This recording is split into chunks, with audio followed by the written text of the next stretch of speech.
It was an ordinary morning in the small courtroom of Greenville County, where the scent of freshly brewed coffee mingled with the faint rustle of papers and whispered conversations. Judge Michael Harrington, a seasoned magistrate with decades behind the bench, adjusted his robe and glanced over the docket for the day. His stern face gave nothing away, a hallmark of his career, as he prided himself on fairness, efficiency, and the rule of law. Among the names listed was Olivia Carter, a black woman scheduled for a hearing over a seemingly minor traffic infraction. Judge Harrington barely registered the name as he prepared to move through the day's cases. To him, this was another routine matter, just another day enforcing the law. Olivia walked into the courtroom with a quiet confidence, her posture straight, her gaze steady. She wasn't the kind of person to shrink in the face of authority, though she carried herself with a respectfulness born of discipline. Dressed in a modest blouse and slacks, she looked composed but resolute, as though she faced challenges far greater than a courtroom appearance. Yet appearances can be deceiving. The room's quiet murmurs subsided as she took her place at the defendant's table, her every movement watched with curiosity by a few scattered spectators. Greenville wasn't a large town, and cases involving black defendants often drew extra eyes, a grim reminder of how deeply embedded certain dynamics were in their community. Judge Harrington called her case, his tone clipped but neutral. Olivia Carter stepped forward. As Olivia approached the podium, her eyes met his briefly. There was no defiance, no hostility, just a calm readiness. Still, Harrington thought he detected a flicker of something unspoken in her gaze. He dismissed it. A minor infraction was all this was. He'd handled hundreds, maybe thousands like it. "Ms. Carter," he began, his voice measured and authoritative, "you've been charged with parking in a restricted zone. Have you plead?" "Guilty, Your Honor," Olivia replied evenly, her voice steady and devoid of excuses. Harrington raised an eyebrow. It wasn't uncommon for defendants to plead guilty outright, but there was something about her demeanor that stood out. Most people in her position were either apologetic or defensive. Olivia Carter was neither. "Very well," Harrington said, moving to calculate the fine. "The standard penalty is $150, payable within 30 days. A faint murmur rippled through the room. The fine wasn't exorbitant, but for many in the working class, it wasn't a small amount either. Olivia, however, didn't flinch. She nodded once, prepared to accept the punishment without protest. "Do you have anything to say before I finalize the judgment?" Harrington asked, more out of habit than genuine interest. Olivia hesitated for a brief moment, as though weighing her words. Then she spoke with a quiet dignity that made the courtroom lean in ever so slightly. "No, Your Honor, but I do hope to pay this fine in person, preferably with a conversation about what happened."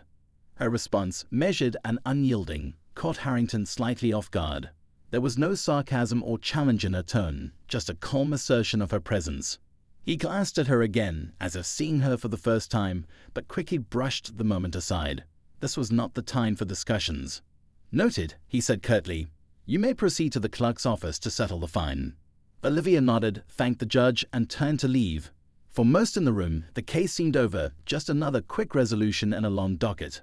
But as she walked out, a slight shift in the atmosphere lingered, a feeling that this was not the end of the story. What no one in the room, including Judge Harrington, could have known was that Olivia Carter carried a history far more profound than a parking violation. It was a history forged in the grueling heat of distant deserts and the roar of powerful jets, one built on service, sacrifice, and unwavering dedication to her country. And it was a history that, by sheer coincidence, or perhaps fate, was about to collide with the life of the man who had just found her. Judge Harrington would soon learn a lesson he would never forget, one that would ripple far beyond the walls of his courtroom. For as ordinary as this case seemed, it was anything but. And the truth, when it surfaced, would leave everyone questioning the fairness of first impressions and the weight of justice itself. The courtroom emptied out as Olivia Carter exited the building, her footsteps steady but her mind buzzing with thoughts. Outside, the late morning sun bathed the street in a warm glow, and the hum of everyday life filled the air. She paused on the courthouse steps, taking a deep breath, her face calm, almost serene. But inside, memories were stirring. Memories she had buried for years, but that seemed to resurface in moments like this. As she began walking to her car, a beat-up sedan parked neatly at the curb, Olivia replayed the interaction with the judge in her mind. She didn't blame him. Not entirely. He was doing his job, upholding the law as he saw fit. Yet there was a nagging feeling, one that had followed her for years, that encounters like this weren't entirely about the law. The brief flicker of surprise she'd seen in his eyes when she spoke, a subtle, almost imperceptible reaction, told her that her presence had disrupted some unspoken expectation. Sliding into the driver's seat, Olivia adjusted her rearview mirror and caught a glimpse of her own reflection. She didn't see the woman, the judge, or anyone else in that courtroom like he saw. What they couldn't see was the weight she carried, the scars hidden beneath her composed exterior. And certainly, none of them could have guessed the life she had lived before returning to Greenville. The Air Force had been her world for 12 years. It was a life she had chosen not out of necessity, but out of a fierce desire to serve. She had been young, idealistic, and full of determination when she enlisted. She quickly rose through the ranks, proving herself in ways that demanded both physical and mental resilience. Deployments to foreign lands had tested her limits, but Olivia never wavered. She had been a mechanic, a trainer, a leader. And while she had never sought the spotlight, her dedication earned her quiet respect among her peers. But service came with a cost. The long nights working under the roar of fighter jets, the suffocating heat of deserts far from home, the constant awareness of danger, it all left its mark. By the time she returned to civilian life, Olivia was a changed woman. She didn't regret her time in the Air Force, but she carried the invisible weight of her experiences with her every day. Back then, the transition had been harder than she anticipated. Returning to Greenville felt like stepping into a world that hadn't changed, even though she had. She'd taken on a quiet life, working at a local garage where she could use her skills to fix cars instead of aircraft. It wasn't glamorous, but it was honest work, and Olivia prided herself on that. Yet, moments like today reminded her that no matter how far she'd come, some things about being a black woman in America hadn't changed.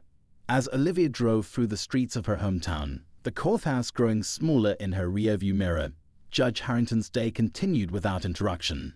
The judge wasn't a bad man, nor was he particularly unkind, but he was a man of routine, a man who saw the world through the lens of rules and order. To him, every case was a box to be checked, every defendant a name on a docket. He prided himself on impartiality, believing he was immune to the biases that plagued so many others. Yet, as the afternoon wore on, he found himself returning to Olivia Carter's case. Something about her had stuck with him, though he couldn't quite pinpoint what. Perhaps it was the way she carried herself, calm and unflinching, even in the face of punishment. Or maybe it was the quiet conviction in her voice, a tone that suggested she was no stranger to authority, but also not intimidated by it. Later that evening, as Judge Harrington sat in his modest home, the memory of Olivia lingered. He found himself curious in a way he wasn't used to. It wasn't his job to know more about the people who passed through his courtroom, but something about her felt unfinished. Without fully understanding why, he opened his laptop and began typing her name into the search bar. The first few results were unremarkable: local records, an address, and a phone number. But as he scrolled further, something caught his eye. It was an article from years ago buried deep in the archives of a small military news site. The headline read, "Air Force Sergeant Olivia Carter honored for leadership during critical mission." Harrington stared at the screen, his brow furrowing. The accompanying photo showed a younger Olivia, standing tall in her Air Force uniform, her expression serious yet proud. Below the headline was a brief summary of her commendation for exemplary leadership during a high-pressure operation overseas. The article didn't go into much detail. It was a public piece, after all, but it was enough to paint a picture of a woman who had served her country with distinction. For a moment, Harrington felt a pang of something he couldn't quite name. Guilt? Shame? He wasn't sure. What he did know was that Olivia Carter was far more than the woman he had fined for a parking violation earlier that day. And the more he thought about it, the more he realized how little he actually knew about the people who came through his courtroom. Meanwhile, Olivia had no idea that her life was now occupying the thoughts of the man who had judged her. After a long day at the garage, she sat in her small apartment, a cup of tea in hand, flipping through an old photo album. The photos were faded but full of life. Images of her with her Air Force family, snapshots of bases in far-off places, and candid moments of laughter and camaraderie. They reminded her of a time when she had felt unshakable, unstoppable. But tonight, those memories brought more questions than comfort. Had all her sacrifices, all her service, truly changed anything? Had the world she fought to protect become any fairer, any kinder? The events of the day had stirred something in her, a restlessness she couldn't ignore. She wondered, not for the first time, if she should be doing more. Speaking out, standing up, making her voice heard. As the night deepened, Olivia set the album aside and stared out the window, her mind racing. She didn't yet know how her path and Judge Harrington's were about to cross again, in ways neither of them could anticipate. What she did know was that her story wasn't over, and whatever lay ahead, she was ready to face it head-on. In the quiet stillness of the evening, both Olivia and Harrington found themselves grappling with the same unspoken truth. Sometimes, the smallest encounters can spark the biggest changes. And sometimes, it takes a moment of discomfort, of unexpected revelation, to see the world, and each other, more clearly. The next morning, Olivia found herself parked in the same spot outside her apartment complex, staring blankly at the dashboard. The hum of the engine filled the silence, a steady rhythm that mirrored the churn of her thoughts. She couldn't shake the lingering unease from yesterday's courtroom visit. It wasn't the fine itself that troubled her, she paid it without hesitation. It was something deeper, a subtle but familiar ache that came from being seen only in part, judged not for who she was, but for what she appeared to be in that fleeting moment. Life had taught Olivia that people rarely looked beyond the surface. In the Air Force, she had fought tooth and nail to prove herself, often working twice as hard to gain half the recognition. Back then, it hadn't mattered much. She had been younger, her idealism shielding her from the harsher realities of how the world worked. Now, older and more weathered, the weight of those moments lingered in ways she couldn't always articulate. But Olivia wasn't one to dwell on bitterness. She turned off the car, grabbed her toolkit from the passenger seat, and headed to the garage where she worked. The day's tasks were simple: oil changes, brake checks, and the occasional engine overhaul. It was honest, straightforward work, something she appreciated more than she ever expected to. Midway through the day, she found herself working on an older pickup truck that had clearly seen better days. The owner, a wiry man in his 60s named Earl, hovered nearby, watching her every move. Earl was a regular, always ready with a joke or a story from his glory days. Today, though, he seemed quieter than usual. "You were in the Air Force, right?" he asked suddenly, breaking the silence. Olivia looked up, surprised. "Yeah, why?" Earl scratched the back of his neck, his expression thoughtful. "I was in the Navy back in the day. Not for long, but long enough to know service folks when I see 'em. You carry yourself different." Olivia smiled faintly. "Guess old habits die hard." Earl chuckled, but didn't press further. Still, his words stayed with her, lingering like the faint smell of oil and grease in the air. She hadn't thought much about how her military past shaped the way others saw her, or how it might have shaped her reaction to the judge yesterday. Meanwhile, Judge Harrington was sitting in his chambers, unable to focus. The image of Olivia Carter in her Air Force uniform refused to leave his mind. It wasn't guilt, exactly, that gnawed at him. He had followed the law, applied the fine, and done his duty.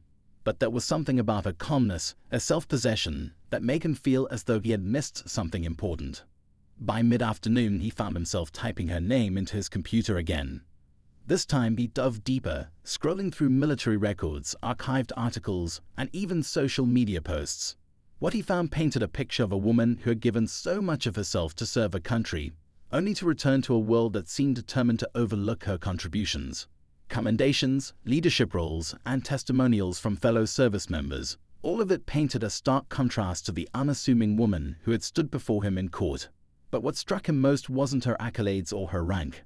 It was a quote she had given during an interview years ago after receiving one of her commendations. "Service isn't about recognition. It's about doing what's right, even when no one's watching." Those words stayed with Harrington echoing in his mind as he went about the rest of his day. They forced him to confront an uncomfortable truth. He had judged her not on her character or her actions, but on the briefest of interactions. And while the fine had been just, he couldn't help but wonder if his assumptions had been fair. That evening, as Olivia was locking up the garage, her co-worker, Marcus, leaned against the doorway, watching her with a curious expression. "You seem off today," he said casually. Olivia shrugged, "Just thinking about some things." "Something to do with that court thing yesterday?" She glanced at him surprised. Marcus had always been perceptive, though he rarely pried. She hesitated, then nodded. "Yeah, it's not a big deal. Just frustrating, you know?" Marcus nodded slowly. "Yeah, I get it. People don't always see what's right in front of them. But hey, that's on them, not you." His words were meant to reassure her, but they also stirred something inside her. She realized she wasn't just frustrated with the judge or the fine. She was frustrated with how often people like her, people who had given so much of themselves, were reduced to stereotypes or assumptions. As she drove home that night, the frustration grew into something else: resolve. Olivia wasn't the type to let things slide, not when there was a chance to change them. She didn't know what she was going to do yet, but she knew one thing for certain. She wasn't going to let this be just another moment of silent acceptance. The following morning, Judge Harrington arrived at the courthouse early, a rarity for him. He had spent much of the night wrestling with his thoughts, replaying the events of Olivia's case over and over. By the time the sun rose, he had made a decision. He didn't know if it would make any difference, but he felt compelled to act. As the day's docket began, Harrington found himself distracted, his mind elsewhere. When there was finally a break in the proceedings, he made a call to a local veterans organization. He wasn't sure what he was looking for exactly, but he wanted to learn more about the programs and resources available to people like Olivia. If nothing else, it felt like a step toward understanding. Unbeknownst to Harrington, Olivia was also taking steps of her own. During her lunch break, she began drafting a letter, addressed not to him directly, but to the courthouse as a whole. In it, she outlined her concerns not just about her own experience, but about the broader issues of how veterans and minorities were often perceived in spaces like courtrooms. The letter wasn't angry or accusatory, it was measured, thoughtful, and deeply personal. As she finished the draft, Olivia felt a strange mix of emotions. Part of her wondered if it would even make a difference. But another part, the part of her that had faced down challenges far greater than this, knew she had to try. Neither Olivia nor Judge Harrington realized it, but their paths were set to cross again, sooner than either of them anticipated. And this time, the stakes would be higher, the questions more profound, and the answers far more impactful than either could have imagined. Days passed, but neither Olivia nor Judge Harrington could shake the events that had unexpectedly linked their lives. Each step they took seemed to circle back to that moment in the courtroom. The unspoken tension, the assumptions, the lingering sense of something unresolved. What neither of them realized was that their respective actions were already setting off ripples that would soon collide in unexpected ways. For Olivia, the letter she had written weighed heavily on her mind. She reread it a dozen times, tweaking phrases and questioning whether she was saying too much or not enough. The words were raw and honest, and though she had no guarantee it would reach the right person, or any person at all, she felt compelled to send it. With a deep breath, she dropped the envelope in the mail. It felt both empowering and terrifying, as if she had just set something in motion that she couldn't take back. Meanwhile, Judge Harrington was delving deeper into the world of veterans advocacy. He spent hours researching programs, reading stories of service members transitioning to civilian life, and reflecting on the systemic barriers many faced. The more he learned, the more uneasy he felt. His courtroom had seen countless faces over the years, but how many had he truly seen? How many stories had he overlooked because he had been too focused on procedure to see the humanity behind them? One afternoon, Harrington found himself in a meeting with a local veteran support group. He had intended to simply observe, to listen and learn, but something about the stories he heard struck a chord. These were people who had given everything, time, effort, and in some cases, their very sense of self, only to be met with indifference or misunderstanding when they returned to civilian life. It was humbling, to say the least. At the same time, Olivia began to notice small but meaningful changes in her daily routine. It started with Marcus, who casually mentioned he had looked up a few articles about veterans after their conversation. Then there was Earl, who brought her coffee one morning and quietly thanked her for her service. These gestures, though seemingly minor, reminded Olivia that her story had weight, and that sharing it could make a difference. The tension reached a boiling point when Olivia received an unexpected call from a courthouse official. The woman on the other end introduced herself as a clerk who worked closely with Judge Harrington. She explained, in a tone that was both polite and formal, that the judge had read Olivia's letter and wanted to meet with her personally to discuss it. Olivia's initial reaction was a mix of surprise and skepticism. She couldn't help but wonder what Harrington's motives were. Was this some sort of damage control? An attempt to placate her without addressing the deeper issues? Despite her reservations, she agreed to the meeting. If nothing else, it would give her an opportunity to speak her mind directly. When the day of the meeting arrived, Olivia walked into the courthouse with her head held high. She was nervous, yes, but she was also determined. She had faced far scarier situations in her life. This was just another challenge to navigate. Judge Harrington greeted her in his chambers, his demeanor noticeably different from their first encounter. He was less formal, more open, and there was a hint of vulnerability in his expression. As they sat down, Harrington wasted no time getting to the point. "Ms. Carter," he began, his tone measured but sincere, "I owe you an apology, not for enforcing the law. That was my duty. but for failing to see you, to really understand who you are. You're there to make me realize how much I still have to learn." Olivia listened intently, her posture rigid but her gaze steady. She appreciated his words, but she wasn't about to let him off the hook so easily. "I'm glad you read the letter," she said, her voice calm but firm. "But this isn't just about me. It's about every person who walks into this courthouse and leaves feeling like they've been reduced to a number or a stereotype." Harrington nodded, his expression somber. "You're right, and that's why I asked to meet with you. I want to understand how we can do better. Not just me, but the entire system." The conversation that followed was candid and, at times, uncomfortable. Olivia spoke about her experiences in the military, the challenges of transitioning to civilian life, and the countless moments where she felt unseen or underestimated. Harrington listened without interrupting, his respect for her growing with each word she spoke. As the meeting came to a close, Harrington made a promise, not just to Olivia, but to himself. He would take what he had learned and use it to create tangible change within his courtroom.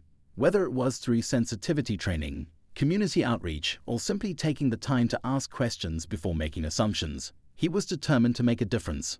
For Olivia, the meeting was a step forward, but it wasn't the end of the journey. As she left the courthouse, she couldn't shake the feeling that this was only the beginning of something much larger. She had opened a door, and now it was up to both her and Harrington to walk through it. Neither of them knew what the future would hold, but one thing was clear: their paths had crossed for a reason. And while the road ahead would be challenging, it was also filled with possibility. All they had to do was take the next step. Olivia's walk from the courthouse was slow, her mind racing with the weight of the conversation she had just had with Judge Harrington. She had been heard, yes, but there was still so much more to be done. The change she wanted to see in the system wasn't going to happen overnight, but she was committed now. This was bigger than her. It was about the countless veterans, the people who had served their country, only to return home and feel like their sacrifices had been forgotten. She didn't just want to make her voice heard, she wanted to start a movement. But as she passed through the courthouse gates and out onto the street, she noticed something that made her heart skip a beat. A news van parked across the street.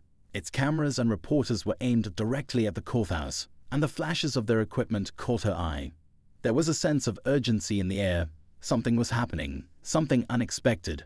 Olivia's first instinct was to keep walking, to avoid drawing attention to herself. But then she saw it, a familiar face in the crowd. It was Marcus. He was standing just outside the news van, his arms crossed, watching intently as the reporters gathered. Something about the scene made Olivia uneasy. She approached cautiously, her heart pounding as she wondered what he was doing here. "Marcus," she called out, but he didn't respond. He was focused on the reporters, seemingly lost in thought. "Hey, Marcus," she called again, louder this time, and this time he turned around, a look of surprise crossing his face when he saw her. "Olivia, hey," he said, his voice tight, as though he was trying to hide something. "I didn't expect to see you here." Olivia's gaze shifted to the news van again, the reporters now turning toward her as if they were waiting for something. She could feel the tension in the air, the weight of something unspoken hanging between them. "What's going on?" she asked, her curiosity piqued. "Why are they here? What's happening?" Marcus hesitated for a moment, his eyes flicking nervously between her and the reporters. Finally he spoke, his voice low and cautious. "There's been a development. Something came up. A story. Something you might want to see." Olivia frowned, but she followed him to where a small crowd of people had gathered around a television screen. As she peered over his shoulder, her stomach dropped. The headline blared across the screen: "Judge Harrington under investigation for discriminatory practices in courtrooms." The story flashed across the screen, painting a picture of the very judge who had recently apologized to Olivia. She read through the details quickly: accusations of bias, unfair treatment of minorities, and a pattern of unjust rulings in cases involving black defendants. It was everything she had hoped to expose, but not in this way, not in a way that would make her a pawn in some larger scandal. Her thoughts were racing. How could this be happening?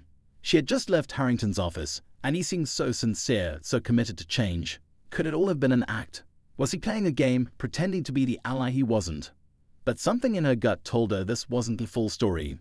There was more to this than met the eye, and she wasn't about to let herself be swept up in a media frenzy without understanding the truth. She turned to Marcus, her voice filled with a mix of confusion and frustration. "What's really going on here?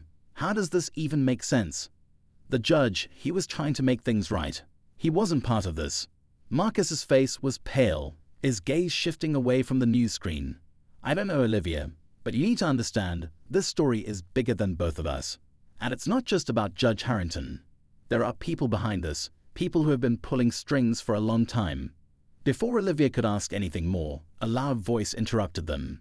A reporter had approached them both, microphone in hand. "Excuse me, Miss Carter," the reporter said, his tone insistent. "We've just gotten word that you were involved in a meeting with Judge Harrington earlier today. Do you have any comment on the allegations of discrimination against him?" Olivia's heart skipped. How did they know about her meeting? Was there a leak? It all felt like too much, too quickly. She glanced at Marcus, who was now visibly uncomfortable, his hand fidgeting in his pocket. "I'm not making any statements right now," Olivia replied, her voice steady but her mind in chaos. "I don't have anything to add." But the reporter wasn't backing down. "Are you aware that your testimony might be key to uncovering the truth about what's been going on in that courtroom? What can you tell us about Judge Harrington's behavior?" Before Olivia could respond, a shout came from the other side of the crowd. A group of protesters had arrived, waving signs demanding justice for those who had been wronged by the court system. It was a cacophony of voices, each person shouting over the other, demanding accountability. The tension in the air was palpable, and Olivia felt her throat tighten as she tried to make sense of the chaos unfolding before her. She turned back to Marcus, but he had already stepped away, slipping into the crowd as if he were trying to distance himself from the situation. Olivia stood there, feeling more isolated than ever, unsure of who to trust or how to navigate the mess she found herself in. As the protest grew louder, Olivia felt her pulse quicken. Everything was spiraling out of control. The questions were piling up, each one more urgent than the last. Who had started the investigation? Why had Harrington been targeted? And what did Marcus really know about all of this? The questions clung to her mind like a storm cloud, heavy and oppressive. With the cameras flashing, reporters pushing for answers, and the crowd swelling with anger and suspicion, Olivia realized she had to act fast. Her next move would shape everything, not just her future, but possibly the future of the very justice system she had fought for. And as the noise of the protest and the flashing lights of the news cameras filled the air, Olivia felt an uneasy chill crawl up her spine. What was the real story behind Judge Harrington's downfall? And more importantly, who was controlling the narrative now? The game had changed.